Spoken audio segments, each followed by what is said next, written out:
Bienvenidos a Relatos del Más Allá. Me encantaría saber desde dónde nos escuchan, dejen sus comentarios, los leo con atención. Y ahora, sin más, prepárense para adentrarse en cada relato. Que los disfruten.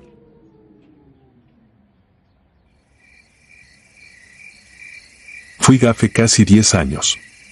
Me entrenaron para entrar donde nadie quería entrar y para salir aunque el terreno estuviera en contra. Creí que todo se explicaba con táctica y disciplina. Lo que pasó en 2014, en la sierra entre Guerrero y Oaxaca, no cabe en ningún parte. Desde entonces, cuando alguien pregunta por qué dejé la milicia, digo que una misión salió mal y cambio de tema. La orden llegó a las 3 de la mañana en el destacamento de Ciudad Altamirano. Éramos 8 en el equipo. El mando nos reunió en un aula sin ventanas, con la sierra dibujada en un mapa pegado al pizarrón. Un poblado de la parte alta llevaba semanas sin dar señales. Patrullas estatales y un convoy militar habían intentado entrar. Todos se callaron al cruzar el mismo punto de la brecha. Ningún reporte de contacto, solo silencio a partir de cierta coordenada. Inteligencia mostró imágenes de dron, camionetas recientes estacionadas, techos de lámina nueva, montículos de tierra removida en las orillas. Ni personas, ni humo, ni animales. Nuestra misión, insertarnos por helicóptero, infiltrar de noche, confirmar presencia de grupo armado y marcar coordenadas para un operativo mayor. Entrar, ver, salir. Nada de improvisar. Despegamos antes del amanecer. En otras salidas había chistes y apuestas. Esa noche, nadie abrió la boca. El capitán Rojas llevaba la ruta en un sobrecerrado, nosotros solo conocíamos el punto de inserción. Desde la puerta del helicóptero vi la sierra acercarse como una masa negra que se comía el horizonte. Descendimos en un claro mínimo rodeado de encinos y pinos altos. En cuanto el helicóptero se perdió, el silencio cayó de golpe. No era silencio normal de monte, no sonaba nada. Ni grillos, ni pájaros, ni viento. Solo nuestras botas sobre la hojarasca y el roce del equipo. El aire olía a tierra húmeda mezclada con algo agrio que se pegaba a la garganta y volvía en cada respiración. Avanzamos en columna, con distancia entre elementos, revisando flancos como marca el manual. A la segunda hora encontramos una vereda con huellas frescas de camioneta que marcaban solo entrada. A los lados, la vegetación aplastada como si hubieran subido muchos hombres cargando peso. En una rama baja colgaba un chaleco táctico verde olivo, manchado de tierra y sangre reseca. Era de dotación militar. En la placa interna se leía un apellido, Salgado. Nadie del equipo conocía a un Salgado en esa zona. El capitán revisó el chaleco, lo volvió a colgar y ordenó seguir la vereda. Cada cierto tramo el olor agrio se intensificaba y luego disminuía, como si nos guiara. Revisé el GPS por costumbre. La línea marcada no era recta, describía una curva amplia, como si estuviéramos rodeando algo. Según la brújula, el rumbo coincidía con lo que se nos había dado. Guardé la duda. En la sierra el aparato falla y la mente también. Al caer la tarde montamos un punto de observación en una pequeña terraza con vista al valle donde debía estar el poblado. No se veían techos ni humo, solo un mar oscuro de árboles. Nos establecimos en turnos, sin estufas, comiendo raciones frías. El olor había regresado desde abajo, más fuerte, como si el valle respirara. En mi turno, cerca de medianoche, escuché pasos leves en el flanco izquierdo, donde Peña tenía su posición. Toqué 2 veces el casco, la señal para que se reportara por radio. Nada. Llamé por clave. Nada. Avancé en cuclillas hasta su punto. Encontré su fusil apoyado contra una roca, con el cargador lleno y el seguro quitado. La mochila abierta, la cantimplora a un lado, las marcas recientes de sus rodillas en la tierra. De Peña, ni rastro. Tampoco había casquillos ni señales de lucha. Era como si se hubiera desvanecido entre un parpadeo y otro. Desperté al capitán. En minutos todos estábamos en círculo, apuntando al bosque. Revisamos con visión nocturna. Solo troncos inmóviles y la línea negra de la sierra. El capitán ordenó repliegue corto hacia una cota más alta. La misión seguía en el papel, pero la prioridad real era salir vivos. Nos movimos casi hombro con hombro, con la sensación clara de que algo caminaba paralelo a nosotros, pegado al límite de nuestras miras. Revisé el GPS de nuevo, seguíamos trazando una curva hacia el mismo sector. 2 horas después llegamos a una planicie pequeña con piedras acomodadas en círculo. La tomamos como referencia y seguimos. 1 hora más tarde, tras corregir rumbo con brújula y aparato, volvimos al mismo círculo. Las piedras estaban igual, pero en el centro habían aparecido cosas que antes no estaban. Sobre la tierra había un parche de fuerzas especiales con nuestra insignia, un radio portátil igual a los nuestros, encendido en nuestra frecuencia, y una libreta pequeña. En la primera hoja estaban escritos los apellidos de todo el equipo. El de Peña y el de Salgado aparecían tachados con una línea gruesa. Los demás tenían un espacio en blanco a la derecha, como esperando otra marca. Nadie quiso decirlo, pero todos entendimos que alguien dentro nos había vendido. No era solo que supieran que un equipo saldría a esa sierra. Tenían nuestros nombres, nuestros roles, hasta el orden de marcha. Lo que no tenía explicación era cómo habían colocado eso ahí antes de que llegáramos por primera vez y cómo sabían del apellido leído en el chaleco colgado horas antes. El capitán intentó comunicar por satelital. Solo obtuvo ruido. Aún así decidió seguir hacia el poblado. Si llegábamos, tal vez encontraríamos una salida, una torre, una carretera de terracería. La vegetación se abrió en una llanura corta, con restos de un corral de piedra y 2 construcciones de madera semiderrumbadas. El olor agrio era tan intenso que algunos se cubrieron la boca con el pañuelo. Entramos en la construcción más grande, armas al frente, linternas bajas. El piso era de tierra apisonada. En las paredes colgaban fotografías sujetas con cinta, rostros de uniformados y civiles, muchos con placas a la vista. Sobre una mesa había identificaciones laminadas de policías, soldados y marinos. Reconocí el rostro de un teniente que meses antes había sido reportado como muerto en un accidente de tránsito. Al fondo, en un improvisado altar, habían acomodado placas con apellidos de personal desaparecido en diferentes estados, ordenadas por unidad y año. En la última fila, ya escritos, estaban los nuestros, con fecha de ese mismo mes. Frente a cada nombre, un trozo de tela manchada de sangre seca. El espacio en blanco al lado de los apellidos parecía esperar algo más. Nadie se atrevió a tocar nada. Los pasos afuera nos arrancaron la vista del altar. Varios, acercándose despacio. Tomamos posiciones en las ventanas sin vidrio. No se veía luz de camionetas ni destellos de linterna, solo la oscuridad pegada a la madera. Los pasos se detuvieron a pocos metros. Sentí un temblor leve en la planta de los pies.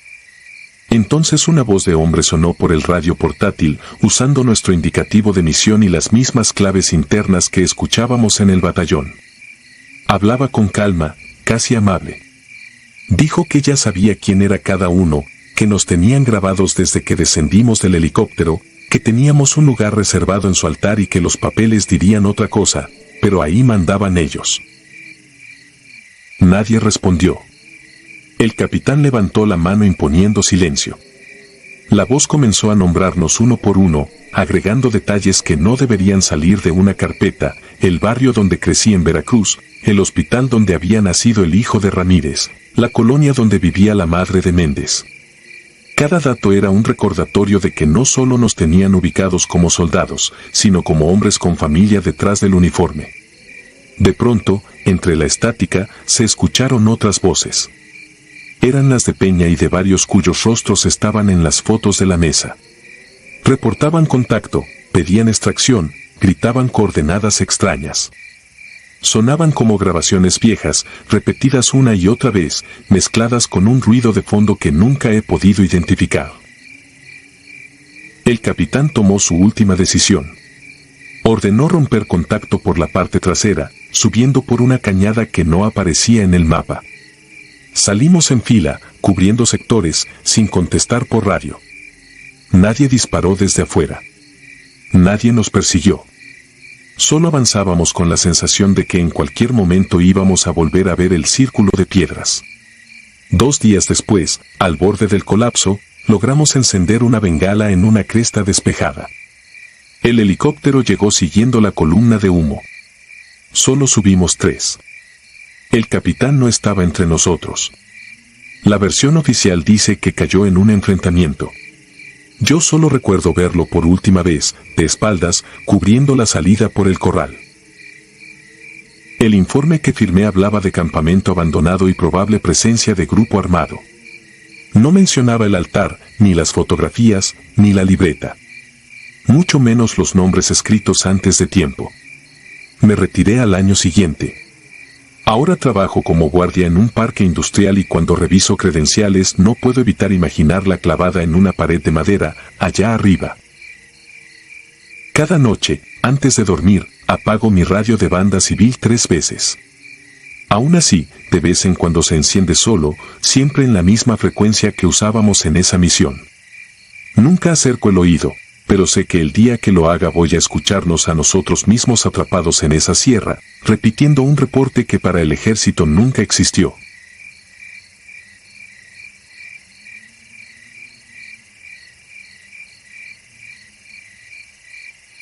El instructor de los que ya estaban muertos. Fui gafe casi 10 años. Aprendí a moverme en selva, montaña, desierto y ciudad como si todos esos terrenos fueran el mismo campo de tiro. Después vino la baja, los años perdidos entre empleos mal pagados y noches eternas con la cabeza llena de imágenes que nadie quiere escuchar. Creí que lo había visto todo hasta que acepté el contrato que terminó de arruinar lo que quedaba de mí. Me contactaron en León, en 2017. Un antiguo compañero apareció de la nada en un billar barato. No llevó uniforme, pero tenía la misma mirada de aquellos tiempos, solo que más cansada. No hubo tarjetas, ni oficina, ni papeles. Solo una propuesta sencilla, seguridad privada para una empresa agrícola en la Sierra de Durango. Buen sueldo, alojamiento, equipo, todo en regla. La única condición, nada de preguntas.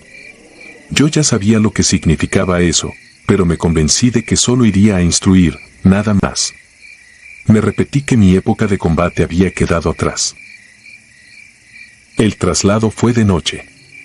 Subimos a una camioneta sin placas y después a otra. Perdí la cuenta de las brechas de terracería que tomamos. Solo escuchaba el motor y, de vez en cuando, disparos lejanos que nadie comentó. Cuando por fin llegamos, vi el lugar, un rancho enorme cercado con malla, torres de vigilancia en las esquinas, reflectores fijos hacia la sierra y varias bodegas adaptadas como dormitorios, comedor, armería. No era una granja. Era un cuartel levantado con dinero sucio, pero diseñado por alguien que entendía la guerra. Mi contacto directo era un tipo al que todos llamaban coronel, aunque jamás pisó una academia militar. Traje caro, botas tácticas nuevas, reloj brillante.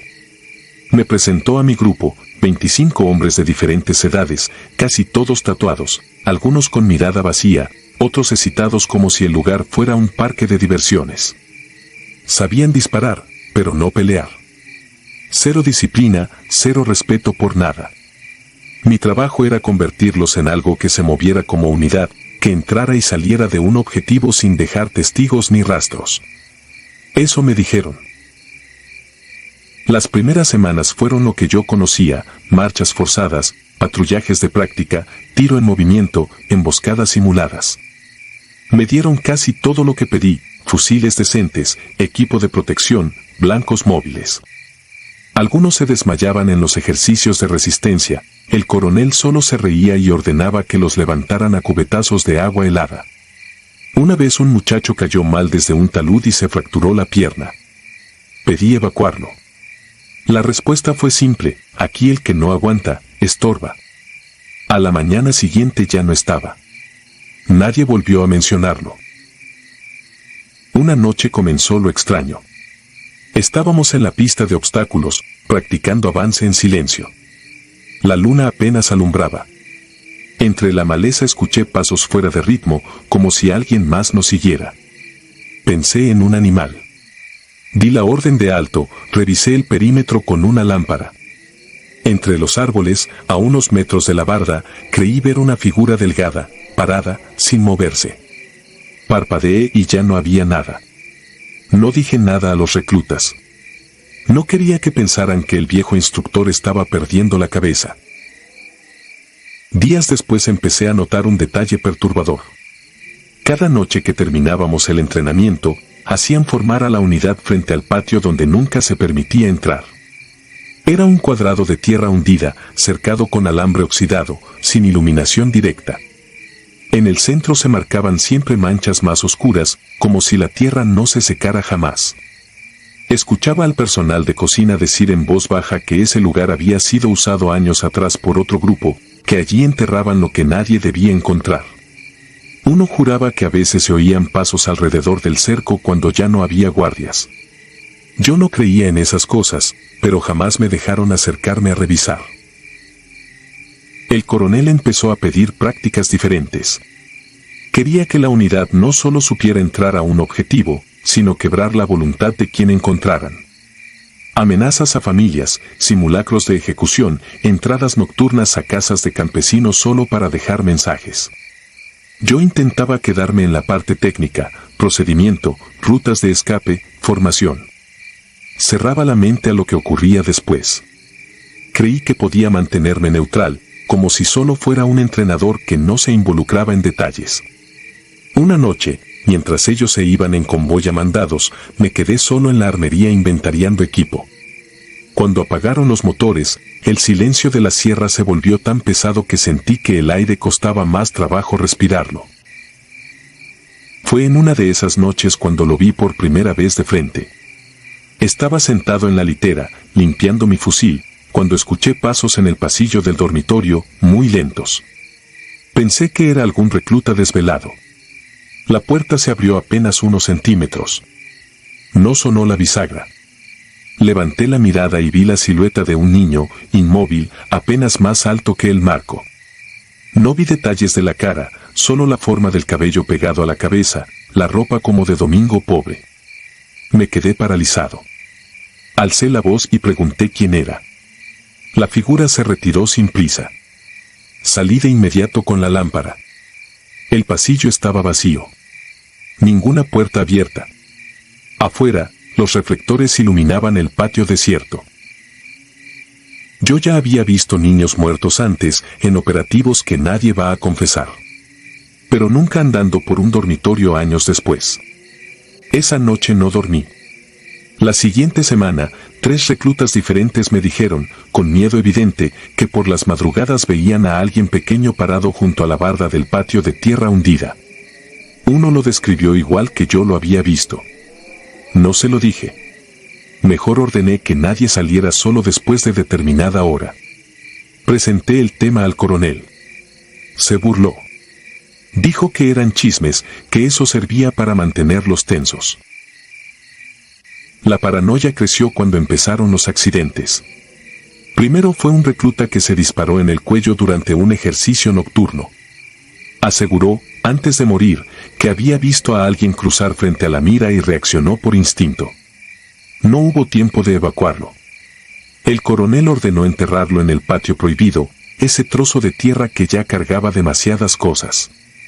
Luego, durante una práctica de avance en columna, otro tropezó y cayó por la ladera. Según los demás, nadie lo había tocado. Juraban que una mano lo jaló hacia abajo. Recuperamos el cuerpo al amanecer, entre piedras manchadas de algo oscuro que no quise analizar. Un día me llamaron a una reunión en la bodega más retirada. Estaban el coronel y 2 tipos que nunca había visto. Trajes impecables, armas cortas caras, olor fuerte a loción. Dijeron que la unidad ya estaba lista para el uso real. Querían que acompañara al grupo a un poblado en la parte alta de la sierra. El objetivo, extraer a un informante que se había cambiado de bando y dar un mensaje claro a cualquiera que pensara hacer lo mismo. Pregunté detalles, rutas, punto de extracción.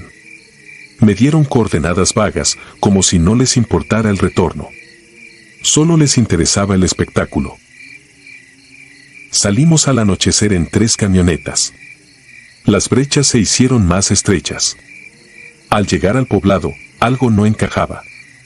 Demasiado silencio, demasiadas puertas entreabiertas, luces apagadas.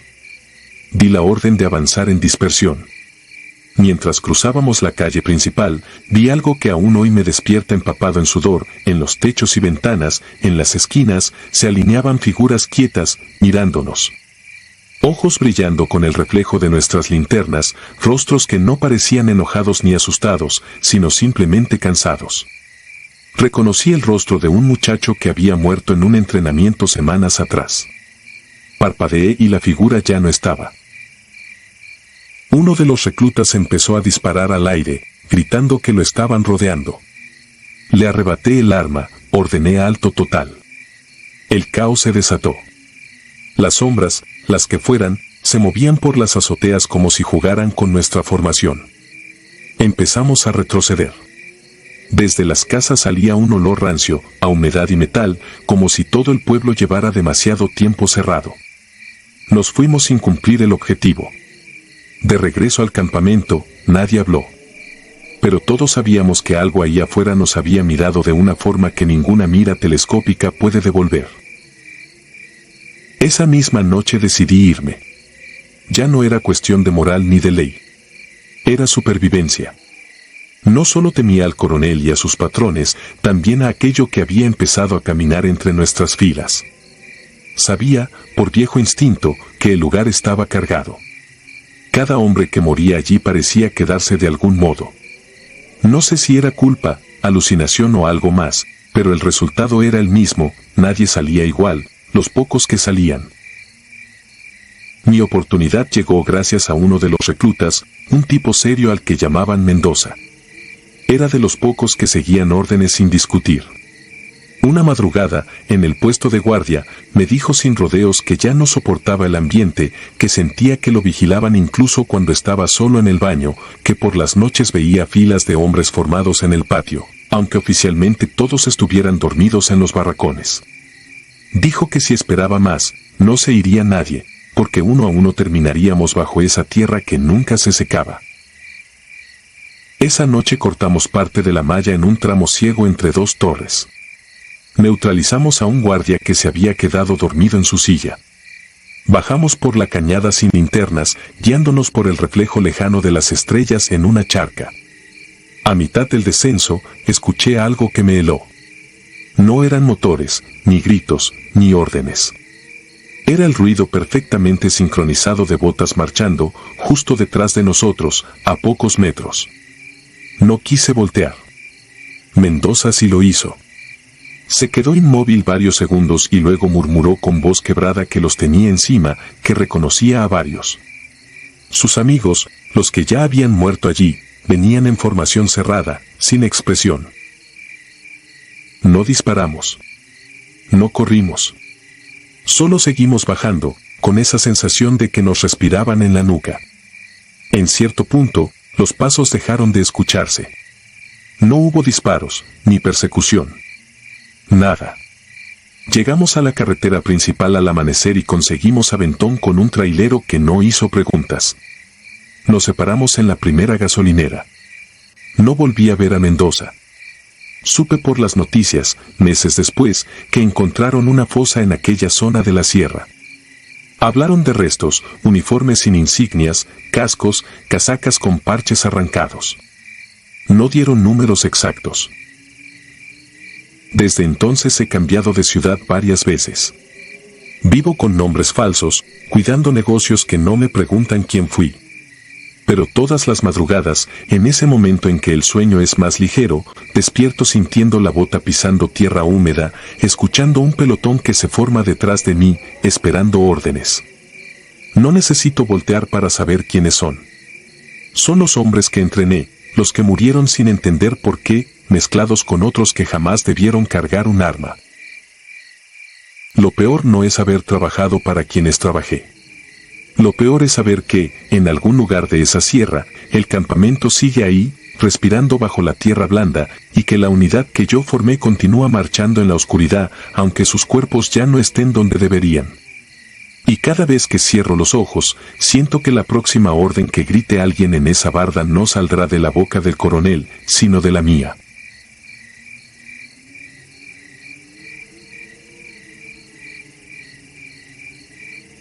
El pueblo que se tragó al escuadrón. No cuento esto para asustar a nadie. Lo cuento porque desde aquella noche no he vuelto a dormir completo, y porque cada vez que cierro los ojos veo la misma calle de terracería perdida en la sierra. Fui gafe casi 10 años, vi cosas que a la mayoría lo quebrarían en una semana. Secuestros, enfrentamientos, compañeros caídos. Todo lo podía justificar: guerra, territorio, órdenes. Pero lo que pasó en San Aurelio no entra en ninguna lógica, ni siquiera en la de la guerra. Fue en 2011, en la sierra entre Zacatecas y Durango. Yo ya estaba por salir, solo esperaba completar unos meses más para pedir mi baja. Una noche nos formaron en el patio de la base, a los que teníamos más tiempo en operaciones especiales. Éramos 8, gente que sabía moverse en cerros, en brechas, sin hacer ruido. El oficial a cargo llegó con la cara más seria de lo normal. Traía una carpeta sin membretes, marcada solo con un número y un nombre escrito a mano: San Aurelio. La misión, en papel, era sencilla: entrar al pueblo, confirmar la presencia de un campamento del cártel, localizar a un ingeniero secuestrado que, según inteligencia, estaba construyendo algo para ellos, y extraerlo si seguía con vida. Un trabajo más. Lo raro fue el resto del briefing. El pueblo llevaba oficialmente abandonado 5 años, en los mapas más recientes ni siquiera aparecía. Sin embargo, imágenes satelitales mostraban luces encendiéndose de madrugada, vehículos entrando y saliendo, fogatas en los alrededores. Había también un antecedente que casi no mencionaron: un pelotón de infantería que había ido 2 meses antes y había perdido contacto al tercer día. El reporte decía fallo de comunicaciones. Nosotros sabíamos leer entre líneas, no encontraron nada útil o no quisieron escribirlo. Salimos de madrugada, 3 camionetas pick-up sin logos, armados con FX-05, pistola de respaldo y equipo ligero. No llevábamos ningún emblema visible. Si algo salía mal, nadie admitiría que habíamos estado ahí. El camino se fue estrechando hasta que la terracería se convirtió en una brecha enlodada. A unos 5 kilómetros del objetivo dejamos los vehículos ocultos entre los matorrales y seguimos a pie. Todavía estaba oscuro, pero el cielo comenzaba a aclararse por el oriente. Desde el primer kilómetro noté algo que se me quedó grabado: el silencio. En la sierra siempre se escucha algo: grillos, perros a lo lejos, un motor perdido, una radio en alguna casa. Esa vez, nada. Solo nuestras botas sobre la tierra húmeda y el golpeteo suave del equipo contra los chalecos. Ni un ladrido, ni una gallina, ni una música en algún rancho cercano. Era como caminar dentro de una foto. Llegamos a una loma desde donde se veía el pueblo. San Aurelio era pequeño: una calle principal, una capilla, un par de tienditas, unas cuantas casas dispersas y, al fondo, los restos de lo que alguna vez fue un ingenio. Había camionetas estacionadas, ropa colgada en cuerdas, una antena improvisada junto a la escuela. Todo parecía detenido a mitad de un día cualquiera. Pero no se veía una sola persona. Montamos perímetro en la loma mientras el oficial revisaba con binoculares. No había vigilancia visible, ni gente armada, ni movimiento. Solo algo que al principio no entendí: varias puertas abiertas de par en par, como si todos hubieran salido corriendo a la vez. Recibimos la orden de entrar en formación: 2 equipos de 4, limpiando casa por casa. Sin artillería, sin apoyo aéreo. Solo nosotros 8. Al principio todo parecía encajar con un pueblo abandonado a medias. En la primera casa encontramos platos en la mesa, comida seca, vasos a la mitad, una televisión vieja sin señal. En otra, ropa sobre la cama, un abanico apuntando a la nada. No había señales de lucha, ni casquillos, ni manchas de disparos en las paredes. Tampoco cadáveres.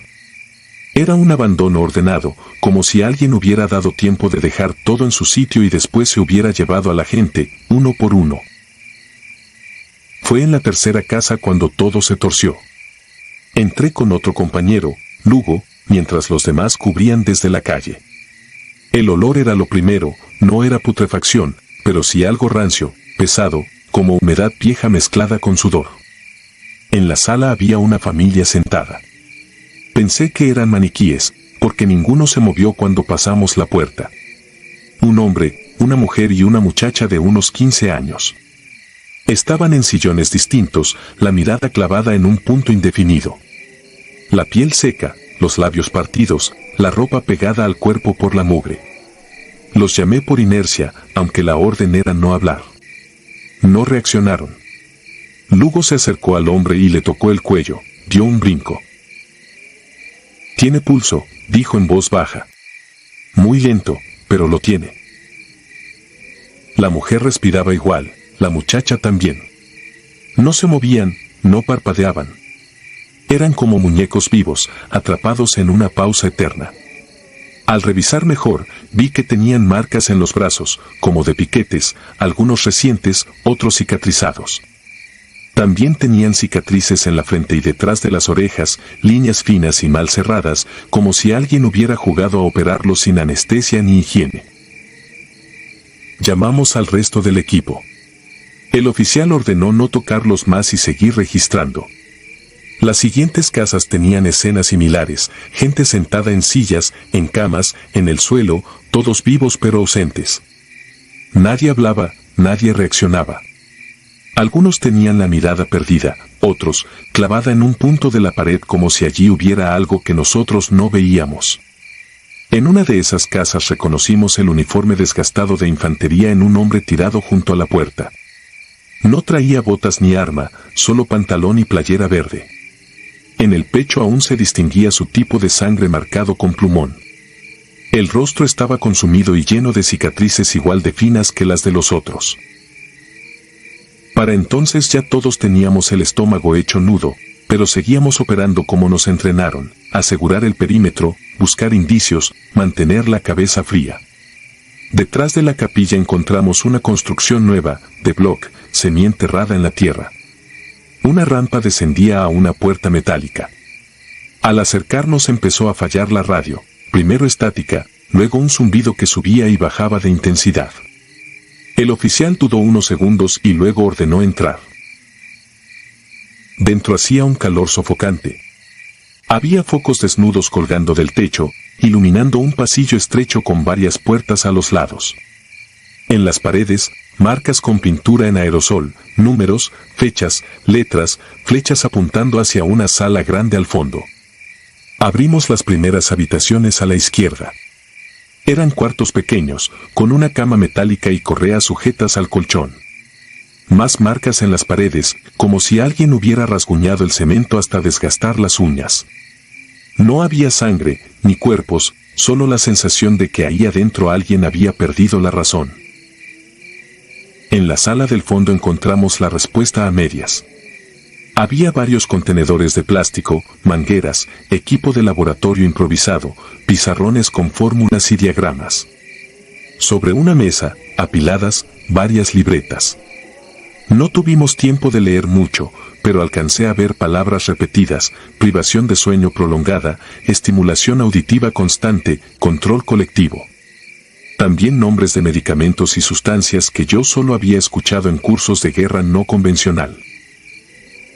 En una esquina de esa misma sala había otra puerta, reforzada. Se escuchaba algo del otro lado, pasos arrastrados, respiraciones agitadas, golpes secos contra la madera. El oficial, contra todo instinto, dio la orden de abrir.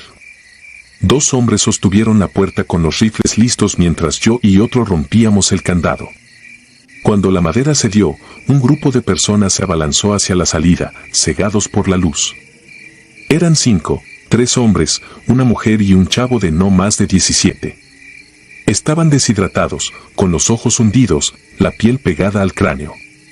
Pero a diferencia de los de arriba, estos sí hablaban, aunque lo hacían atropellados, mezclando frases sin sentido con datos que nos interesaban. el cártel usaba el pueblo como laboratorio humano, habían llegado médicos, gente de bata, que no eran de ahí. Primero trajeron a los vecinos, luego a gente de otros lados, incluso a militares capturados. La mujer nos jalaba del uniforme, rogando por agua. Les dimos sorbos medidos de las cantimploras. Uno de los hombres repetía que ellos escuchan por el cerro, que aunque pensáramos en voz baja, él se enteraba. El chavo se quedaba callado, mirando el piso, hasta que de golpe levantó la vista hacia mí. Sonrió de una forma que todavía me pone la piel helada. Ya llegaron, dijo. Ya saben que están aquí.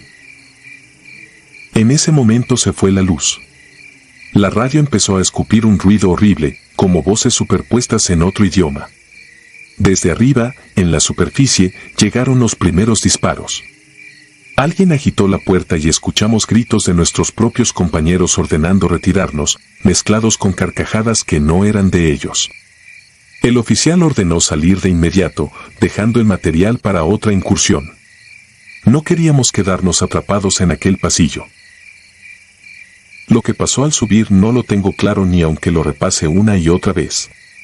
En la calle principal había gente de pie, muchos de los que habíamos visto sentados en las casas. Estaban alineados, formando una especie de pasillo viviente. No se movían, pero cuando pasábamos junto a ellos sentíamos cómo nos seguían con la mirada. Algunos murmuraban cosas que no alcanzo a recordar con precisión, como palabras en una oración que no termina nunca. Entre ellos distinguía al soldado de infantería que habíamos visto tirado en una casa, ahora estaba de pie, con la misma ropa, la misma cara consumida. Nos dejaron aquí para ver qué hacían con nosotros, dijo, sin cambiar la expresión, como si recitara algo aprendido. Y ahora los dejaron a ustedes. Entonces, desde las azoteas y las ventanas, empezó el fuego. No vi de dónde salió el primer disparo, solo sentí el impacto en el chaleco y el golpe de la caída. La calle se llenó de destellos, gritos, órdenes. Sabíamos movernos en emboscadas, pero esta era distinta, no había un solo punto de contacto, sino decenas. Gente armada entre las sombras, junto con esos habitantes inmóviles que no se inmutaban aunque las balas pasaran a centímetros. Los recién liberados, los que habíamos sacado del sótano, corrieron hacia el lado contrario, como si supieran por dónde no cruzar el fuego. Uno de ellos, el mismo chavo, se giró un segundo y me miró por encima del hombro. Otra vez la misma sonrisa. No sé cómo salí del pueblo. Recuerdo correr entre casas, sentir golpes en el cuerpo sin saber si eran impactos o piedras, ver caer a Lugo a mi izquierda sin poder detenerme. Recuerdo la capilla, la loma, la brecha. Lo siguiente es despertar en la caja de una camioneta, con el uniforme lleno de tierra seca, un vendaje en la cabeza y un mareo que me hacía ver doble. Me había recogido un convoy de federales a pocos kilómetros del lugar. Ellos decían que me encontraron caminando solo por la brecha, hablando cosas que nadie entendía. Conté lo que pude. Les dije el nombre del pueblo, la ruta, lo que habíamos encontrado bajo tierra. Ellos se miraron entre sí y me dijeron que estaba confundido, que el área había sido evacuada hacía años, que ahí solo había ruinas. Días después, cuando me dejaron ver un mapa, busqué el lugar. No estaba. Ni San Aurelio ni la brecha ni el ingenio. Solo un manchón gris con la leyenda zona sin datos. Oficialmente, el escuadrón murió en una emboscada en otra región. Esa fue la versión que nos dieron y que repitieron los comunicados. A mí me mandaron con un psicólogo militar, luego me dieron la baja por trastorno de estrés. Ahora vivo en una ciudad donde nadie sabe quién fui ni dónde estuve. Trabajo de guardia y trato de mantener la mente ocupada. Pero hay noches, especialmente cuando el viento se calla y hasta los perros parecen contener la respiración, en las que siento la misma ausencia de sonidos de aquella sierra. En esas noches, si cierro los ojos, vuelvo a ver la calle de San Aurelio. La fila de habitantes inmóviles, el soldado flaco con la mirada perdida, el chavo sonriendo como si supiera algo que yo todavía no entiendo. Y siempre, en el fondo, más allá de las casas, creo distinguir la silueta de alguien parado en la loma, observando hacia abajo, esperando que un día cometa el error de volver a ese camino que los mapas borraron, pero que en mi memoria sigue tan claro como aquella madrugada en la que el pueblo decidió quedarse con casi todos y dejarme a mí como recordatorio de que hubo un escuadrón que nunca regresó.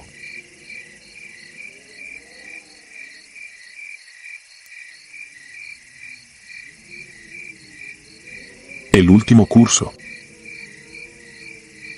Me llamo Héctor y durante 12 años fui parte de los gafes, esos que mandan donde nadie más quiere ir, a limpiar zonas que en los mapas aparecen en blanco, pero que en la vida real están llenas de gente armada y muertos sin nombre. Dejé la milicia en 2015, después de un operativo fallido en la Sierra de Guerrero en el que mi equipo quedó reducido a la mitad en una noche. Sobreviví, pero algo se quedó allá arriba, enterrado entre pinos, tierra suelta y disparos que todavía escucho cuando cierro los ojos. Volví al norte buscando normalidad. Me instalé en Torreón con mi esposa y mi hija, conseguí trabajo como supervisor de seguridad en un parque industrial. Turnos nocturnos, rondines, cámaras, radios que casi nunca sonaban. Un trabajo que para cualquiera sería pesado, pero para mí era casi descanso, nada de emboscadas, nada de órdenes a última hora, nada de uniformes, solo chaleco con logo de empresa y una pistola registrada en un cajón que rara vez tocaba. Creí que la guerra había quedado detrás de mí, que los años en la sierra eran solo recuerdos que se irían apagando. Pero la guerra tiene memoria y no perdona a los que intentan hacerse los olvidadizos. Todo empezó una noche de agosto de 2019. El calor seguía pegando aunque ya era casi medianoche.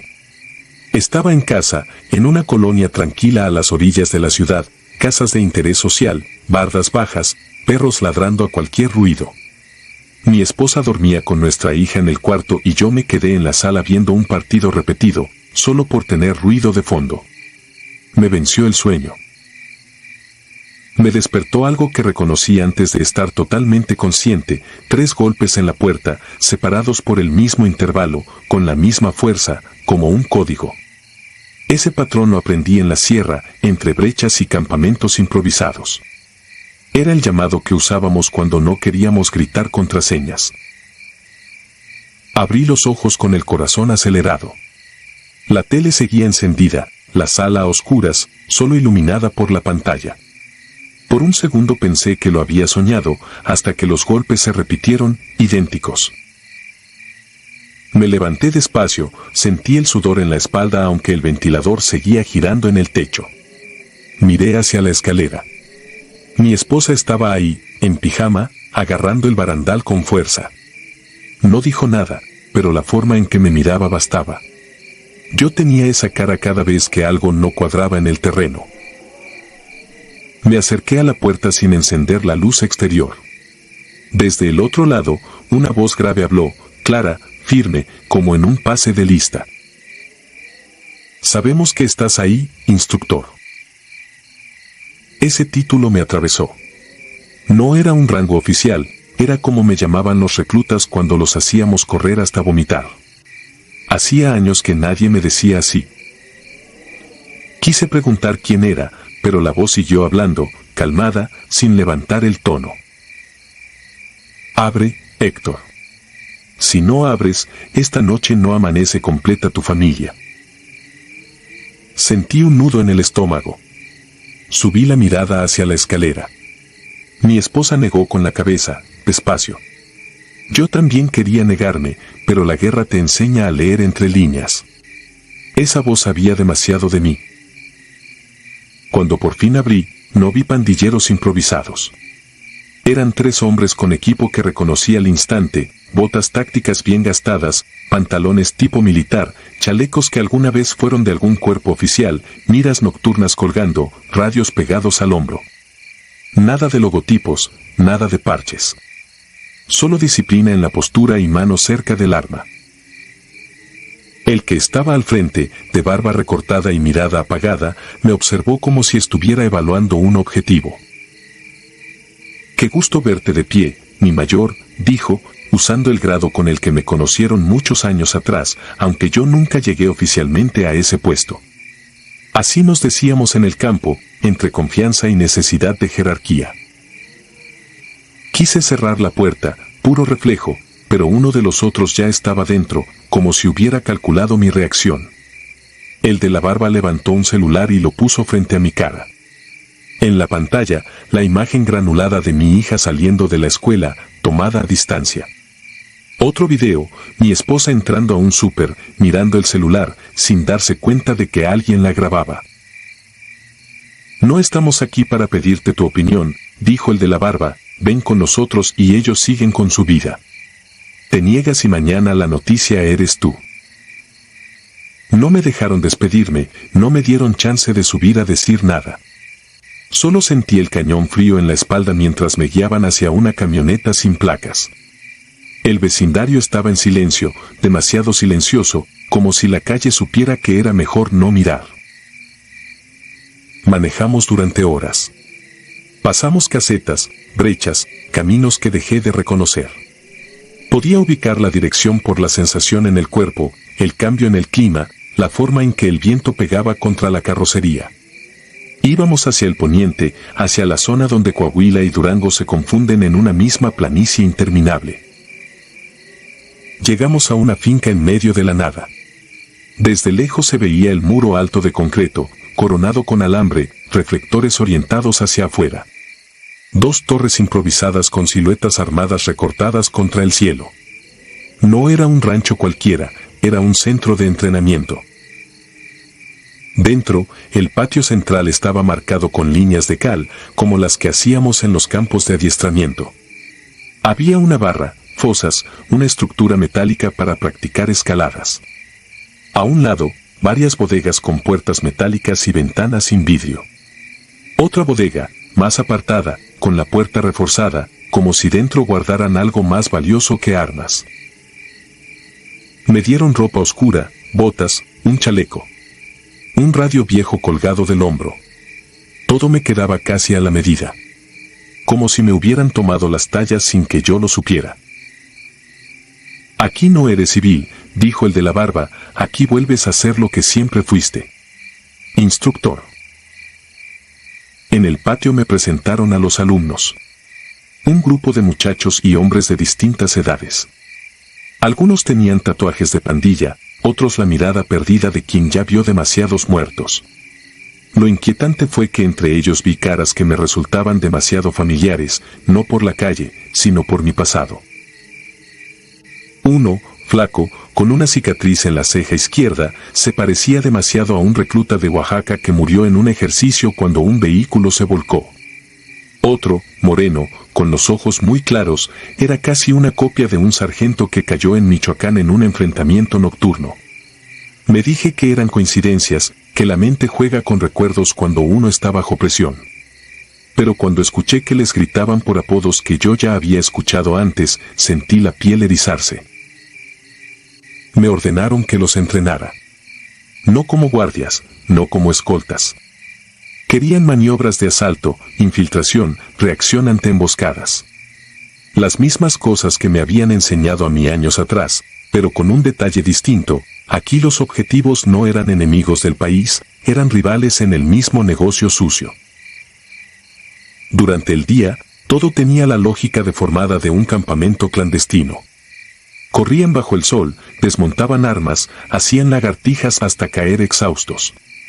Yo gritaba instrucciones, corrigiendo posturas, midiendo tiempos, sintiendo cómo, poco a poco, el viejo mecanismo dentro de mí volvía a ponerse en marcha. La verdadera pesadilla empezaba cuando caía la noche. Después de la cena, cuando el viento al fin dejaba respirar, nos convocaban a la bodega apartada. No me dejaban entrar de inmediato. Esperaba afuera, escuchando ruidos sordos, golpes contra el concreto, un murmullo grave mezclado con quejidos que querían ser gritos pero salían ahogados. Los hombres que entraban y salían no me miraban a los ojos, solo me pasaban por un lado con las manos manchadas de algo oscuro que no necesitaba ver de cerca para saber qué era.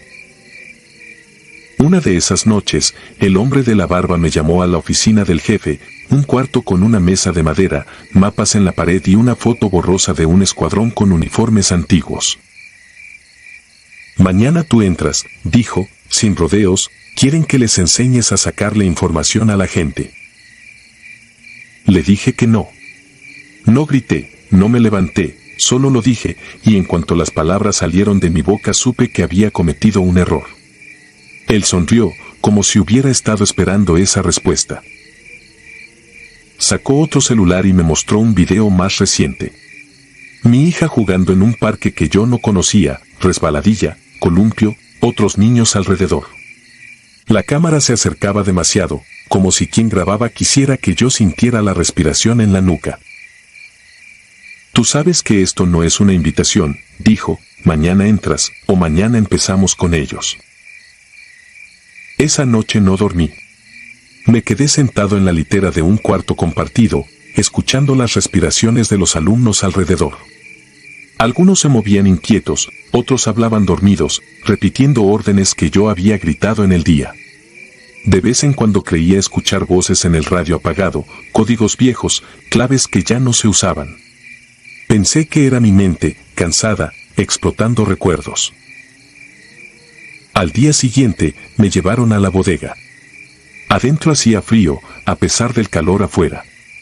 Un foco desnudo colgaba del techo, oscilando un poco, proyectando sombras alargadas en las paredes. En medio había una silla metálica y un muchacho atado, la cabeza inclinada hacia adelante, el cabello pegado a la frente por el sudor. Cuando levantó la cara, sentí que el corazón se detenía. Lo conocía. No de la calle, no de la televisión. Lo había tenido frente a mí, años atrás, vestido con uniforme, repitiendo frases que enseñamos a los reclutas para que respondan al unísono. Lo vi morir en la sierra, cuando una bala perdida le abrió el pecho. Yo mismo lo reporté como baja. Ahora estaba ahí, respirando con dificultad, mirándome como si supiera exactamente quién era yo. Traté de buscar una explicación racional. Tal vez me confundía, tal vez el parecido era casual, tal vez mi memoria estaba mezclando rostros. Pero cuando uno de los hombres lo llamó por su apodo, el mismo que usamos en el cuartel, supe que eso no era una simple confusión. Me dieron un cuchillo. Me dijeron que empezara. Mis manos temblaban. Me acerqué al muchacho y él me miró con una mezcla de reproche y resignación, como si ambos supiéramos que ese lugar no debería existir. No lo hice. No pude. Solo le dije que hablara, que dijera lo que ellos querían, que no se aferrara a un silencio que no iba a salvar a nadie. Él negó con la cabeza, apenas, y sus ojos se nublaron. Alguien me arrebató el cuchillo. Me aparté, tropezando con mis propios pies. No vi lo que hicieron, solo escuché el primer alarido y me aferré al marco de la puerta para no caer. Sentí el mundo desdoblarse, como si estuviera viendo mi vida desde afuera, como si alguien más ocupara mi cuerpo. Los días siguientes se mezclaron. Entrenamientos, noches de bodega, rostros repetidos, apodos que regresaban de operaciones que ya no deberían existir. Empecé a notar detalles que no cuadraban, relojes detenidos en la misma hora, sombras que se alineaban como columna de marcha sin que hubiera nadie, radios sin batería que de pronto emitían órdenes con voces reconocibles de mandos que hacía años estaban muertos. Una madrugada, mientras hacía guardia forzada en una de las torres, vi luces acercándose desde el sur. No eran vehículos del campamento, se movían en formación, con la precisión de quien sabe lo que hace. Escuché, a lo lejos, el mismo ruido de motores que conocí en los convoys oficiales. Reconocí la silueta de los vehículos cuando estuvieron más cerca. No eran rivales del jefe de la finca. Eran soldados. La alarma se extendió por el lugar. Gritos, carreras, armas listas. El hombre de la barba me empujó hacia las escaleras. Te quedas aquí, instructor, si esto se cae, tú no sales vivo. Mientras el caos crecía abajo, algo aún más extraño sucedió. Entre la polvareda levantada por los vehículos, vi otro grupo moverse, silencioso, sin levantar tierra, atravesando el patio sin ser detenido por paredes ni puertas. Eran siluetas con equipo militar antiguo, chalecos viejos, cascos que ya no se usan. Caminaban con paso sincronizado, sin mirar a nadie, atravesando los disparos sin que las balas parecieran afectarles. Entre ellos reconocí a varios. El sargento al que vi caer en un cañón en Tamaulipas. El cabo que se desangró en mis manos en una brecha de Guerrero. El recluta de la bodega. Marchaban en línea, rumbo al edificio principal, como si hubieran sido convocados. El enfrentamiento fue rápido y brutal. Gritos, detonaciones, la finca iluminada por fogonazos irregulares. Yo no disparé. Me quedé arriba, incapaz de decidir si lo que veía era real o un ataque de la mente cansada. En un punto, el radio que llevaba, apagado desde que llegamos, se encendió solo. Una voz que conocí al instante dio una orden con la misma firmeza de años atrás. Instructor Héctor, misión cumplida. Era la voz de mi antiguo comandante, el que murió en el operativo que marcó mi retiro. Después de eso, solo recuerdo el silencio. Me encontraron días más tarde, según me dijeron, caminando solo por una brecha polvorienta a varios kilómetros de la finca. Un convoy oficial de reconocimiento me recogió. Yo llevaba ropa desgarrada, un chaleco que no pertenecía a ningún grupo actual y un rifle que, según los peritos, tenía más tiempo de abandono que yo de servicio. No hallaron ninguna finca donde dije que estaba. Solo estructuras semiderruidas, restos de algo que alguna vez fue un centro de adiestramiento y que había sido clausurado años atrás, después de una matanza que nunca salió en las noticias. En el informe médico escribieron episodio de estrés postraumático severo. Les conté lo de los reclutas, lo de los videos de mi familia, lo de los hombres en la torre. Ellos respondieron con términos técnicos, intentaron tranquilizarme, me recetaron pastillas. Cuando por fin volví a casa, mi esposa me abrazó con tanta fuerza que por un momento pensé que nada de eso había pasado. Mi hija seguía yendo a la escuela, el mismo uniforme, la misma ruta. Nadie la había grabado, nadie la había tocado. No encontraron ningún teléfono con los videos que yo recordaba. Intenté convencerme de que todo fue una crisis, que mi mente, saturada de recuerdos, fabricó un escenario imposible. Pero hay cosas que no encajan.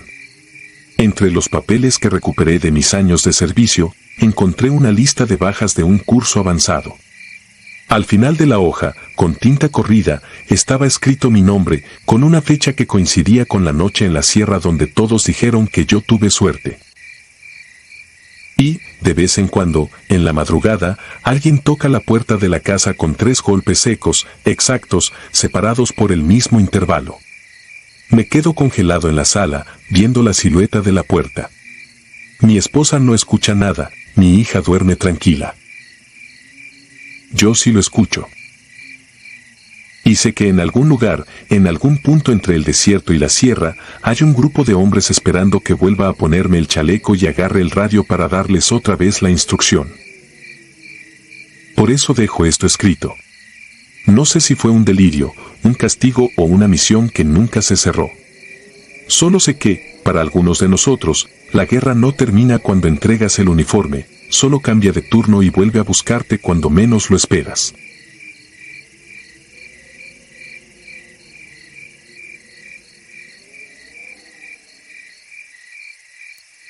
La señal muerta. Yo estaba en comisión con la Marina en la Huasteca a finales de 2019, cuando apenas comenzaban las restricciones. Nos asignaron rondines para impedir reuniones nocturnas, no era un trabajo vistoso, pero alguien tenía que estar ahí cuando la música seguía sonando aunque el país ya tenía miedo. Aquella noche, la Guardia Nacional apoyó un desalojo en un municipio que prefiero no nombrar. La gente se dispersó a regañadientes, quedaron botellas vacías, cables colgando, polvo en el aire. Tomamos la carretera que baja a la sierra y el clima cambió como si hubiéramos cruzado una puerta, un frío agudo, el parabrisas humedecido y una neblina densa que devoraba el haz de la torreta. Mi compañero conducía despacio, casi a paso de hombre. La radio hacía chasquidos, abríamos canal y nadie respondía. Paramos en una curva, motor encendido, cristales empañados. Puse alarma para una siesta de 40 minutos, llevábamos más de 30 horas sin cama y ese cansancio se derrama adentro como plomo tibio. Cerré los ojos pensando en nada, en el olor a tierra mojada que se colaba por la ventilación. No había pasado tanto cuando el toque de mi compañero me sacó del sueño. «Hay alguien», dijo sin forzar la voz. Del lado alto del talud, inmóvil entre la bruma, vi a una mujer. Falda oscura, una prenda encima que parecía chal, cabello corto pegado a la cara por la humedad. La linterna arrancó con un destello. Le hice seña a mi compañero, salimos con la precaución mecánica del oficio, una luz al frente, otra barrido lateral, arma a discreción. Al alumbrarla, la mujer giró y corrió. Era un impulso simple, si estaba perdida o herida, nos tocaba ayudar. Subimos el talud, al otro lado el terreno caía en una barranca irregular. Bajamos con cuidado, los pies hundiéndose en pasto resbaloso y pedazos sueltos de grava. Abajo, un claro de monte. La linterna apenas empujaba la bruma. Encontramos retazos de tela, como arrancados a tirones. Un llanto agudo rebotó entre los árboles. Un bebé. Apreté la mandíbula. Avanzamos por sonido y por la vibración del suelo, como si el monte latiera. La mujer estaba a unos metros, boca abajo, piel empapada. Di 2 pasos, luz fija, manos visibles. Fue entonces que levantó la cara sin mover el cuerpo. No la giró, la levantó como si la cabeza flotara sobre su nuca y se volteara sola. No debería existir ese gesto, y sin embargo ahí estaba, imprimiéndose en mi memoria con una claridad que me acompañará hasta la muerte. Su rostro era de un blanco sin sombra, los ojos oscuros y plenos, la boca abierta donde algo espeso caía en hilos. Comenzó a andar hacia nosotros con esa postura imposible y del fondo de su garganta salió el llanto del bebé, más puro, más nítido, como si no tuviera pulmón sino campana. Mi compañero se quedó paralizado medio segundo, lo tomé del brazo y lo jalé hacia atrás. Disparó 2 veces al suelo, ruido seco que no la detuvo. Retrocedimos sin darle la espalda al principio, luego ya corrimos. La linterna titiló, murió, volvió a la vida, murió del todo. Dejamos de vernos los pies. El monte se convirtió en una masa fría a la altura de las rodillas. La cosa corría detrás, no escuchaba pisadas claras, escuchaba el llanto multiplicado como si se desdoblara a un lado y al otro. Tropecé con una raíz, me golpeé la espinilla, la radio me golpeó el pecho. Mi compañero iba delante, su silueta era una mancha. Subimos un montículo de tierra que crujía. Al otro lado, como una isla en la neblina, apareció la torreta encendida de una patrulla. No recuerdo cómo llegamos. Sé que abrimos puertas, que gritamos que arrancaran. Los compañeros nos miraron sin entender y luego entendieron con el miedo simple que no necesita explicación. Salimos de reversa, dimos vuelta, bajamos por la carretera como si fuera un río y nosotros tablas. Nadie habló. Me tragué las náuseas hasta que, en la salida a la carretera principal, no pude más, el cuerpo expulsó lo que quedaba. Mi compañero sangraba por la nariz. Uno de los otros nos alcanzó una botella de agua, nos preguntó qué pasó. Yo intenté armar frases y solo me salió, no van. Al fin, radio. La operadora encendió en canal general. Preguntó nuestra ubicación. Los perdimos, dijo, pero escuchamos su portadora hace 20 minutos. Cada voz en la base tenía tono y respiración que uno aprende sin querer. Esta vez no era voz conocida. Se oía un hombre, explicó la operadora. Dijo, los voy a matar. Después una palabra que prefiero no repetir. Después silencio. Nadie chistó. Apagamos la torreta, quedamos ahí, con los faros mordiendo la vegetación de la orilla. Revisamos la carrocería como si esperáramos marcas, barro, un cabello, lo que fuera. Nada. Regresamos a la estación cerca del amanecer. Un médico nos vio por protocolo. Presión alta, deshidratación. Me dejó reposar en una litera con olor a cloro. Cada vez que cerraba los ojos, el mundo hacía ese gesto prohibido, la cabeza levantándose sola, los ojos sin brillo, la boca de donde brota un llanto que no pertenece a una garganta adulta. Dormí a golpes, como se duerme en un barco en mar picado. Días después, volví al lugar con otro equipo, ya de día, con sol tibio y pájaros. La curva estaba ahí, el talud, la barranca. En el claro encontramos huellas pisadas por animales, plásticos viejos, una muñeca sin brazo enterrada a medias. No hallamos restos de tela fresca ni señales de pelea. Proyectamos recorridos con coordenadas. Levantamos reporte neutro, sin novedad relevante, interferencia en comunicaciones, visibilidad disminuida, ruidos no identificados. Escribí eso con mano firme. Los informes así se escriben para no abrir puertas que no sabes cerrar. Las noches siguientes la radio empezó a fallar en tramos cortos, por segundos. No eran silencios limpios, eran baches donde algo parecía interponerse como cortina. Un técnico revisó antenas y conectores. ¿Todo bien? Un sargento viejo nos dijo que en la sierra el sonido se deforma, que el viento baja con historias pegadas a las hojas, que el oído las confunde cuando el cuerpo trae sueño. Lo escuché por respeto, no por consuelo. No era mi primer turno con miedo. Yo había estado en costas con tormenta, en lagunas con pantanos duros como hierro, en callejones donde el peligro tiene nombres, armas y ojos de carne. A eso uno le puede plantar el cuerpo. Aquella noche, no. Aquella noche ni el arma ni el protocolo me pertenecían. Quedé con una idea fija, hay cosas que nos ven cuando estamos a medio dormir y el uniforme no sirve de escudo, apenas de tela. Semanas después, un compañero del ejército me contó que, en un depósito de armamento lejos de ahí, vieron luces hacer círculos sobre el cerco. Las cámaras las registraron. Salieron 3, arma al pecho, y un destello blanco los dejó sin sentidos del tiempo, sin lengua para nombrar lo que sentían. Se encerraron, aguantaron adentro hasta que el reloj marcó las 3. Los golpes en la puerta cesaron como si alguien hubiera escuchado una orden. Por la mañana no había marcas. Les ordenaron no hablar. Él me lo dijo en voz baja para que no se perdiera, como se pasan las oraciones en familia. Guardé ese relato junto al mío. No por afán de convertirlo en leyenda ni para publicar un cuaderno de apariciones.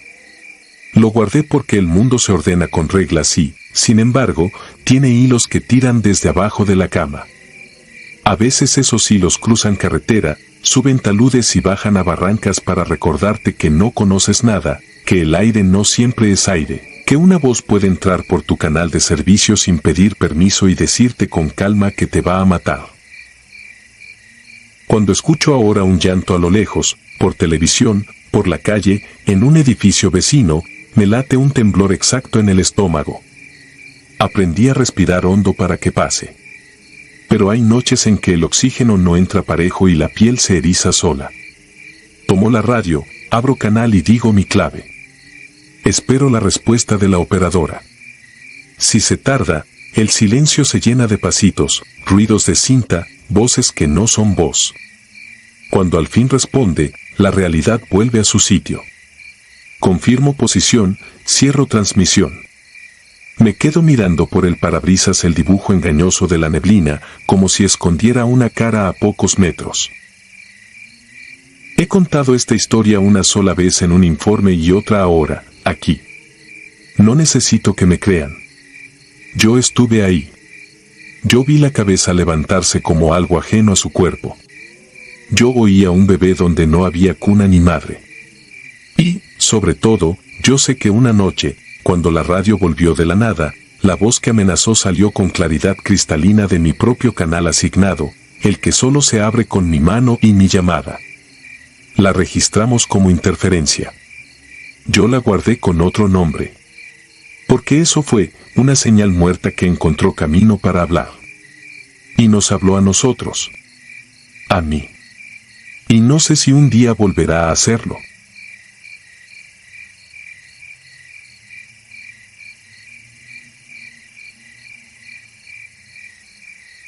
El helipuerto de las voces. El 14 de septiembre de 2018, formaba parte de la tercera compañía de infantería de Marina destacada en Sinaloa. Habíamos recibido la orden de asegurar un helipuerto clandestino en la Sierra Madre Occidental, usado por grupos criminales para transporte de enervantes. La misión parecía rutinaria: asegurar, marcar coordenadas y esperar al equipo de demolición para inhabilitar la pista. Éramos 12 elementos, divididos en 2 escuadras. Yo iba en la de vanguardia, encabezada por el teniente Flores. Despegamos en un Mi-17 poco antes del amanecer. Desde el aire, la sierra parecía interminable, un mar verde y gris cubierto de neblina. El piloto nos dejó en una loma despejada, a unos 500 metros del objetivo, porque el terreno no permitía un descenso directo. Al tocar tierra, lo primero que noté fue el olor. Una mezcla de tierra húmeda, gasolina vieja y algo que me revolvió el estómago, como sangre seca. Abrimos brecha entre matorrales, avanzando en silencio. Teníamos las coordenadas exactas, pero el GPS comenzó a comportarse raro, la brújula digital giraba sola y la señal satelital subía y bajaba. Pensamos que era por la profundidad del cañón. Cuando llegamos al helipuerto, la escena me heló la sangre.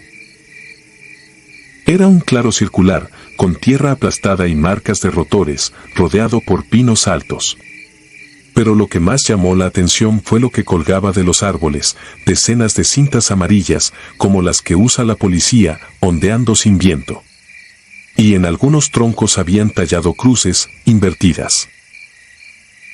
«Es para asustar», murmuró el cabo Mendoza, el más joven. «Narcos creyentes en brujería». El teniente no respondió. Solo ordenó asegurar el perímetro. Mientras recorría el claro, vi algo que no olvidaré jamás: huellas de botas en el barro, frescas, pero no había ni un solo ruido alrededor. Ni aves, ni insectos, ni el zumbido típico de la sierra. Era un silencio tan espeso que podías escuchar tu propia respiración como un eco débil. De repente, mi radio emitió un ruido extraño, como estática mezclada con voces. «¿Quién hay?» Todos escuchamos lo mismo en sus radios. El teniente intentó comunicarse con el otro equipo, pero solo recibió interferencia, como si alguien imitara su voz con un retraso. Minutos después, comenzó lo imposible. En el centro del helipuerto, la tierra empezó a mostrar manchas oscuras, como si se humedeciera. Mendoza se agachó a revisar, pensando que era combustible derramado. Al tocarla, gritó: «Estaba caliente». El teniente ordenó registrar coordenadas para evacuar, pero cuando encendió el GPS, la pantalla mostró algo que nos dejó fríos. Un solo punto de interés, marcado en rojo. El nombre que aparecía era el mío. Y la hora registrada era 10 minutos después de ese momento exacto. Tragué saliva y sentí que la sierra se cerraba sobre nosotros. No quería moverme, pero el teniente insistió en terminar la misión. Fue entonces cuando escuchamos pasos. No venían del monte ni de la vereda. Eran pasos dentro del helipuerto, alrededor de nosotros, como si alguien invisible caminara en círculo. Disparamos ráfagas cortas al aire, pero el sonido fue absorbido por la sierra, como si disparáramos dentro de un cuarto cerrado. Después de los tiros, llegó el viento. Un viento frío, seco, que movía las cintas amarillas en todas direcciones. Y con el viento vinieron las voces. No eran gritos ni lamentos. Eran susurros claros, masculinos, repitiendo nuestros nombres. No como eco, como si alguien los dijera desde atrás, a centímetros del oído. Mendoza rompió formación y corrió hacia el árbol más cercano. Lo seguí para detenerlo, pero al llegar vi algo que casi me hace vaciar el cargador por puro instinto. En la corteza del pino estaba tallado su apellido, Fresco, la madera aún húmeda como si acabaran de hacer la incisión. En ese momento, algo nos golpeó, un olor fuerte a hierro, como sangre abierta. Y la tierra del helipuerto comenzó a hundirse levemente, como si respirara. El teniente gritó, retirada. Corrimos hacia la vereda sin mirar atrás. A mitad de la brecha escuchamos un grito. Era el cabo Ramírez. Lo vimos forcejeando con algo que lo tiraba al suelo. Al acercarnos, noté que sus botas estaban parcialmente hundidas en el barro seco, como si algo lo jalara hacia abajo. Entre tres lo levantamos, sintiendo la resistencia de algo invisible.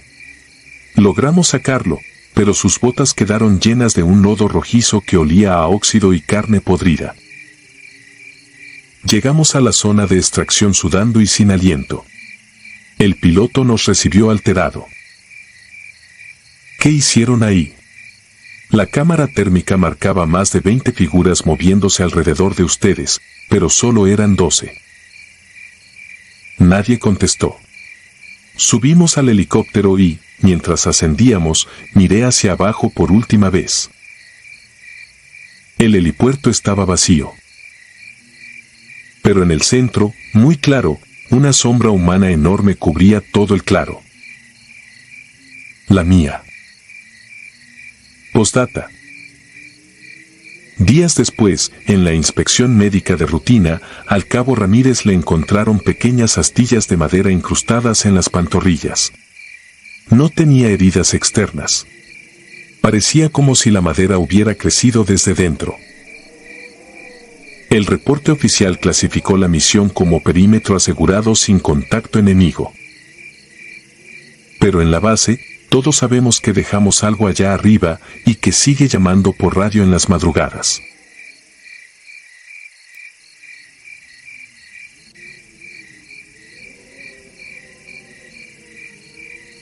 Lo que arrojó el mar. Me llamo Damián y serví como cabo de infantería en la Sedena. En 2016 me destacaron a un operativo interinstitucional en la costa norte de Veracruz. La Marina llevaba el mando, nosotros, un pequeño equipo, íbamos a bordo de una patrullera rápida para reconocimiento y apoyo. No era mi terreno. Yo sé de cerros, brechas, polvo en los pulmones. El agua abierta no te da punto de referencia, solo horizonte y un zumbido metálico que no perdona. Aquella tarde salimos con la luz todavía alta y el mar planchado. Nos internamos unas millas, siguiendo un rastro de posiciones donde habían visto lanchas brincadoras. La orden era barrer un sector y volver antes de anochecer. A mí me tocó cubierta, al lado de la ametralladora, detrás de mí, la consola, radar, GPS, sonda, radios. Nada especial. Un mapa con 2 líneas marcadas a plumón y el olor a diésel fijo en la garganta. Poco antes del ocaso, dimos vuelta en U. Fue entonces cuando el mundo se redujo a fallas. Primero la sonda se quedó en ceros, después, el GPS comenzó a dibujar nuestra posición saltando como si alguien moviera la pantalla con nervios, el radar pintaba ecos que desaparecían. El támano bajó la velocidad, el jefe de máquina salió del compartimiento con el overol empapado y levantó la tapa de un tablero. El generador auxiliar estaba bien, los fusibles también. La patrullera, sin embargo, se sintió pesada, como si la agarrara algo por debajo. La noche cortó la línea del agua con una rapidez que me pareció ofensiva. Tierra estaba lejos, tal vez no tanto, pero la distancia se hace más grande cuando la luz se cae. Las luces costeras eran apenas agujas minúsculas y, aún así, preferí no mirarlas. Una superstición infantil, cuando te aferras a un punto fijo y este se va, te sientes soltado desde muy alto. El mar estaba manso y luego ya no. No hubo viento ni nube, solo un cambio en el pulso de la superficie. El oleaje chiquito comenzó a ordenarse en bandas, como si respirara a su modo. Escuché algo en la radio, un ruido de fondo que se parecía a palabras, pero no lo eran. El timonel mandó a uno de los marinos por chalecos adicionales por si acaso. Nadie hablaba más de lo necesario. Éramos 13 a bordo y todos sabíamos contar. No es cierto que la oscuridad del mar sea igual en todos lados. Hay sitios donde el agua se aclara con bioluminiscencia, como si alguien trazara con fósforos el contorno del casco. Esa noche apareció de golpe un resplandor tenue que seguía la silueta de la patrullera y luego se alejaba en círculos. Lo he visto antes, pensé, pero no así. Porque los círculos no se expandían de manera normal, se cerraban en sí mismos, formando una elipse que parecía medirnos. Cuando parpadeé, la superficie frente a la proa se abombó. No hay otra forma de decirlo. No fue una ola. Fue una elevación, como si el mar fuera una lona levantándose desde abajo por una mano invisible. La patrullera crujió. Sentí el golpe en las plantas de los pies. Alguien detrás de mí dejó caer una llave y nadie se agachó a recogerla. El jefe de máquinas metió el torso bajo otro panel. Dijo algo sobre reiniciar un sistema y apoyó la frente en el marco como quien reza sin darse cuenta. Yo tenía los dedos pegados al frío del guardamanos. El timonel, con el cuello rígido, mantuvo la proa apuntando a una nada ordenada. Entonces el agua explotó.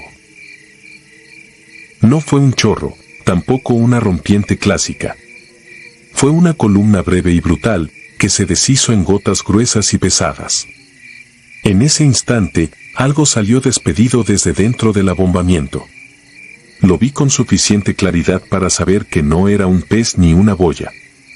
Era un cuerpo opaco, alargado, del tamaño de un tambo grande, con anillos o abrazaderas en los extremos. Giró en el aire, describió medio arco y desapareció en la negrura hacia nuestra banda de babor, como si hubiera sido lanzado por una catapulta. Nadie gritó. El único sonido fue el de las gotas golpeando el casco con la cadencia de una granizada. La columna se desinfló. La superficie volvió a su pulso irregular. En la consola, el GPS dejó de bailar, marcó una posición estable, el radar limpió sus manchas y mostró una pantalla limpia. El motor respondió a la orden mínima con una docilidad que unos segundos antes no tenía. El jefe de máquinas cerró la tapa del panel con dedos que le temblaban como si acabara de cargar todo el barco él solo. Rumbo a puerto, dijo el oficial de la marina, sin subir la voz. Sin comentarios a bordo. Regresamos en silencio.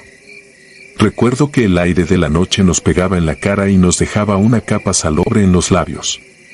Yo miraba el mar de reojo, esperando que se volviera a elevar.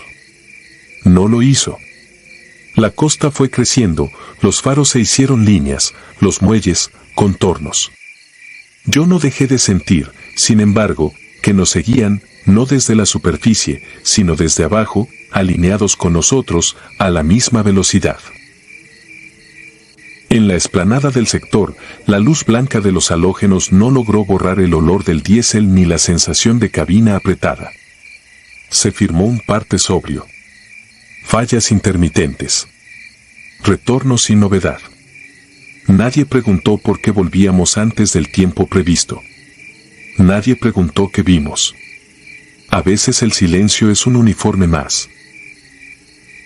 Al día siguiente, nos ordenaron salir de nuevo. Mis manos no obedecían bien al principio, me temblaban en los nudillos. Navegamos al mismo cuadrante con otra ruta, como si aquello rompiera el hechizo. Y por un rato funcionó, sistemas normales, mar normal. Hasta que pasamos por el punto en el que, según mi memoria, la superficie se había levantado. La sonda clavó un número imposible para esa batimetría, un bache en los datos, un trazo vertical que no correspondía a nada. El radar dejó una estela de ruido apenas un segundo y se limpió. En la superficie, solo vi pequeñas algas y, más lejos, una mancha de brillo aceitoso que se quebraba con la brisa en dibujos irregulares. Quise anotar las coordenadas, pero la libreta se me quedó pegada a la mano por el salitre. Las escribí igual. Esa noche, ya en tierra, busqué en los mapas, no había pecio registrado, ni plataforma, ni cableado, ni nada que justificara una lectura rara. Se lo dije al sargento del equipo. Me miró con una seriedad tranquila y me palmeó el hombro. Al día siguiente, a otra cosa. Un operativo en brecha, bultos entre matorrales, rostros de siempre. Como si el mar fuera un sueño. Pero no lo era. A partir de entonces, cada vez que escuchaba un motor diésel trabajar parejo, esperaba el cambio de ritmo que anuncia que algo no quiere que te muevas. En el monte ese aviso lo dan los pájaros cuando de golpe dejan de cantar, el zumbido de los insectos cuando se detiene como si alguien hubiera cerrado una puerta.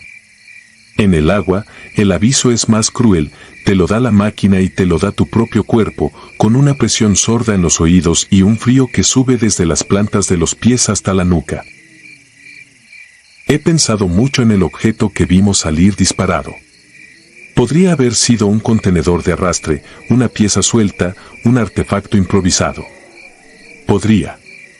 Lo que no puedo explicar es el impulso, de donde salió la fuerza para lanzarlo así, en ese ángulo, con esa velocidad. Tampoco puedo explicar la sincronía, cómo se alineó el regreso de la energía con la desaparición del objeto. Es cómodo pensar en coincidencias hasta que las repites en tu cabeza y dejan de acomodarse en la misma repisa. Hay cosas que no ponemos en los reportes porque no sabemos cómo escribirlas. No hay casillas para el agua se levantó como piel ni para la máquina se apagó porque sí y volvió porque sí. No hay formulario para admitirte que un elemento que no ves te mide, te pesa, te prueba, y luego decide si te deja ir. Y sin embargo, esa noche aprendí que el mar tiene su manera de devolver lo que le estorba, sea nuestro o no. Lo saca a patadas, lo lanza, y te hace testigo para que te vayas con la lección clavada. A veces, cuando me asignan guardia y la madrugada está quieta, recuerdo la elipse de luz cerrándose bajo nuestro casco y el objeto rotando, mudo, en el aire corto antes de desaparecer. No rezo. Solo mantengo las manos ocupadas y la mirada en un punto que no me traicione. Porque hay distancias que se agrandan cuando las nombras. Porque hay historias que no se cuentan para asustar a nadie, sino para que, si alguna vez te toca, sepas que lo peor no fue lo que viste, sino lo que te midió y te dejó ir. Y que quizá, solo quizá, no fue la patrullera la que se salvó esa noche, sino algo allá abajo lo que decidió no tenernos encima.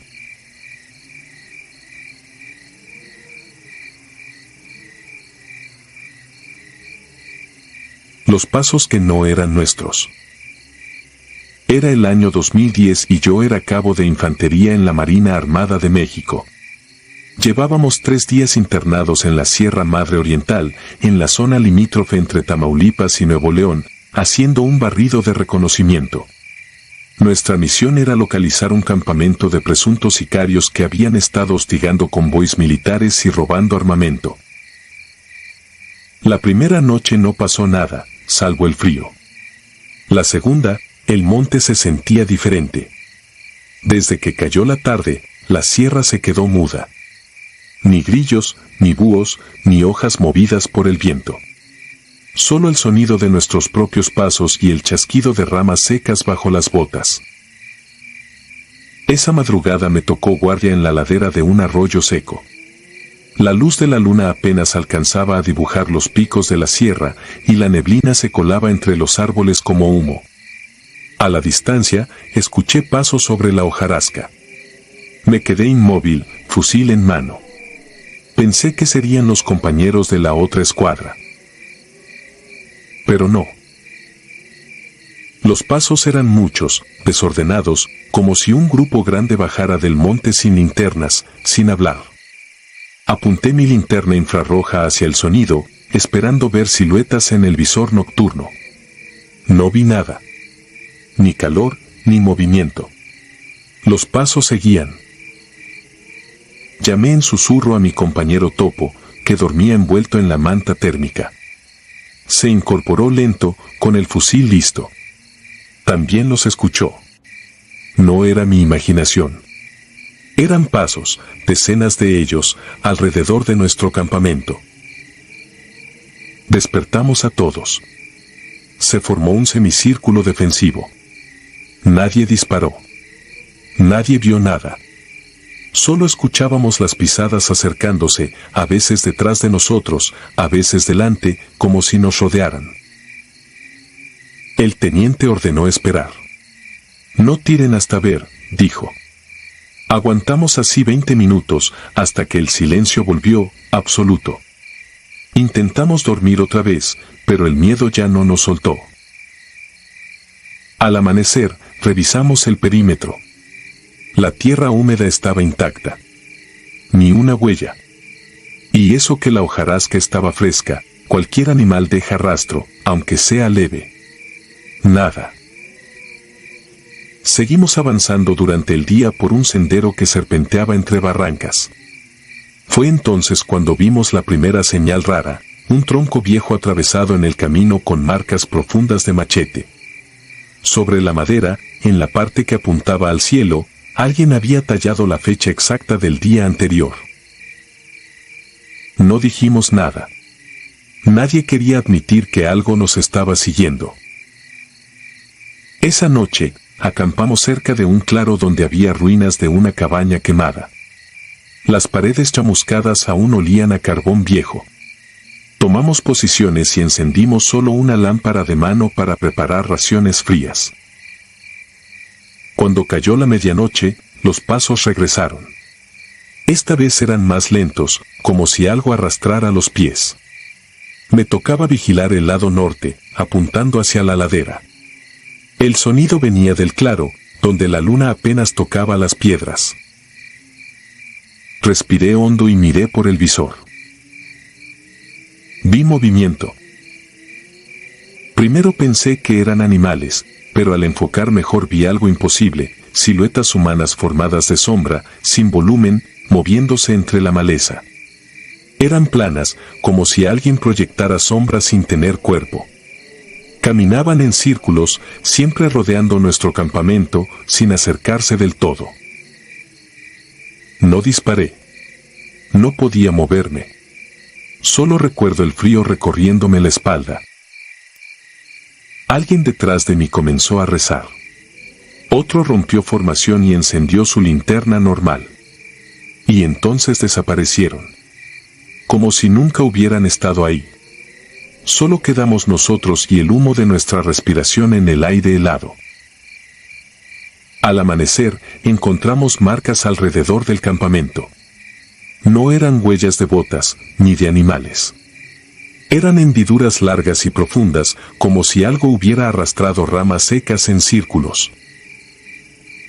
Decidimos evacuar sin completar la misión. No lo reportamos como contacto hostil, nadie nos creería. Solo dijimos que el terreno era inestable. Regresamos en silencio al destacamento. Pero lo peor vino después. Al descargar las fotos del dron que nos sobrevoló esas noches, vimos algo que nos heló la sangre. En la cámara térmica, alrededor de nuestro campamento, aparecían figuras frías caminando en círculos. Cuerpos sin calor, sin vida. Nunca regresé a esa sierra. A veces, cuando cierro los ojos, puedo escuchar las pisadas en la hojarasca, lentas, alrededor de mi cama, como si hubieran decidido seguirme a donde fuera.